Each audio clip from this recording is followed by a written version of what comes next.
Donc, j'ai actuellement en ligne de NATV International monsieur l'historien Thabit, qui est l'un des invités, bien sûr, très honorable de NATV International. Vous êtes toujours bienvenu sur NATV International. Bonsoir. Oui. Oui. Bonsoir, Monsieur Thabit. Vous êtes toujours le bienvenu sur NATV International. Merci beaucoup. Merci à vous, monsieur. Merci. J'ai une question concernant votre étude. D'après votre étude, est-ce que vous trouvez que les conditions économiques actuelles qui se trouvent ou qui se planent non seulement sur la région de Proche-Orient, mais aussi sur le monde entier, représente une sorte de répétition ou une sorte de reproduction de ces conditions économiques qui se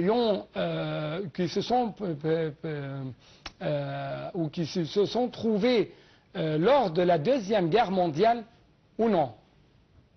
Je n'ai pas vraiment compris la question. Encore une fois, est-ce qu'il y a une sorte de ressemblance entre les conditions économiques qui se trouvent actuellement sur le Proche-Orient, sur le monde entier, et celles qui se sont trouvées lors de la guerre mondiale, de la Deuxième Guerre mondiale, ou non? Non, pas vraiment. Dans le sens que à l'époque avant le déclenchement du Deuxième Guerre mondiale, il y avait une situation économique assez pénible, dans le sens que c'était la crise de 1929, la crise des actions, la crise de la bourse. C'était quelque chose de mondial. Et ça a pris plusieurs années de retourner de ça. Et même, ils n'ont pas complètement retourné. Les États-Unis, vraiment, a pu retourner économiquement seulement à cause de la Deuxième Guerre mondiale. Parce qu'avant, elle était dans une position pénible économique. Aujourd'hui, c'est différent. Les économies ont pu prendre un soulagement après Covid, et on est en train de voir ça vraiment dans les économies mondiales, internationales, plus en moins, avec certaines exceptions. Par exemple, en Europe. En Europe, le prix d'énergie est devenu si haut que ça a vraiment déclenché une crise économique, par exemple en Allemagne et dans d'autres pays en Europe. Ouais. Et c'est vraiment à cause de la guerre de l'Ukraine, tout ça. Mais ouais. À part eux, même les États-Unis sont en train de recouvrir, et aussi le reste du monde est en train de prendre un grand soupir.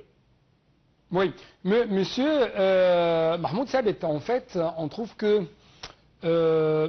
l'Égypte était un pays cosmopolitain, un refuge très sûr pour les réfugiés lors de la Deuxième Guerre mondiale. Il y avait des Italiens, des Français, des Arméniens, des Turcs, des Italiens, ainsi de suite. On trouve que l'Égypte actuellement, c'est quand même un refuge pour beaucoup de nationalités yéménites, syriens, soudanais, palestiniens, irakiens, libyens, et ainsi de suite. Est-ce que vous trouvez que ça représente une sorte de reproduction historique, encore une fois, et est-ce que l'Égypte, d'après votre point de vue historique, l'Égypte peut surmonter beaucoup d'obstacles économiques, notamment ces crises qui frappent le monde entier et qui frappent également la région? Premièrement, pendant la Deuxième Guerre mondiale, plutôt avant la Deuxième Guerre mondiale, l'économie égyptienne est très sûre et très puissante. En plus, bien sûr, il y avait une population assez cosmopolite. Il faut quand même regarder la situation, c'est que l'Égypte est devenue un État souverain seulement après la Première Guerre mondiale, mais en 1921. Et les conditions de nationalité, c'était tous ceux qui étaient sujets ottomans avant la déclaration de souveraineté en Égypte. Alors tous ceux qui étaient sujets ottomans sont devenus des citoyens égyptiens. C'est à cause de ça qu'il y avait beaucoup d'Arméniens, des Grecs, etc., qui eux aussi étaient des sujets ottomans à l'époque. L'économie égyptienne pendant la guerre, par exemple, a pu nourrir presque 2 ou 3 millions de soldats alliés en Égypte pendant la guerre du désert, par exemple. Et c'était un grand entrepôt de nourriture pour les Alliés pendant toute la Deuxième Guerre mondiale.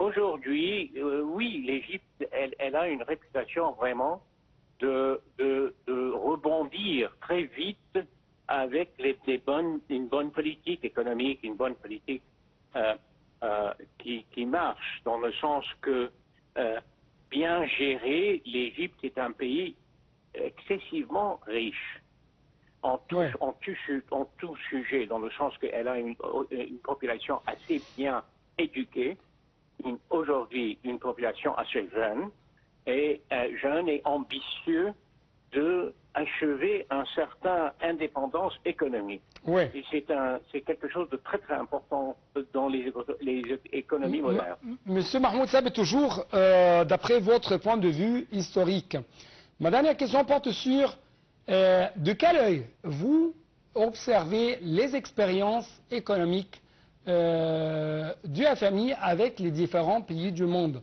Est-ce que le FMI, par ses instruments, par ses prescriptions, ont vraiment pu aider les pays, notamment les pays en développement, à surmonter tous les obstacles auxquels sont confrontés le peuple de ces pays en développement?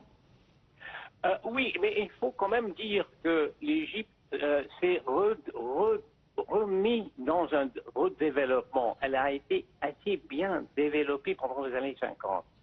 Alors, les années 50 nous disent, et le message là, c'est où exactement la définition de l'Égypte vis-à-vis l'économie internationale. Et vraiment, elles doivent être plus ou moins au même niveau que, par exemple, le Portugal, plutôt que d'autres pays en train de se développer aujourd'hui. Et c'est ça vraiment sa propre position. Ouais. Qu'elle n'a pas pu achever, ça c'est à cause de plusieurs raisons. Une de ceux, bien sûr, c'est la population. Ouais. Et il y a plusieurs, mais en réalité, la position égyptienne doit être quelque part entre la Grèce et entre l'Italie économiquement. Oui. Monsieur Mahmoud Sabet, je dois vous remercier infiniment pour de telles explications de votre part, notamment que vous avez nous donné un aperçu historique en ce qui concerne les domaines économiques que l'Égypte a traversé pendant la Deuxième Guerre mondiale ou avant ça quand même. L'Égypte, un pôle d'attraction pour les investissements étrangers, comment? C'est ce qu'on va savoir ensemble durant le reportage de Daniel Karam.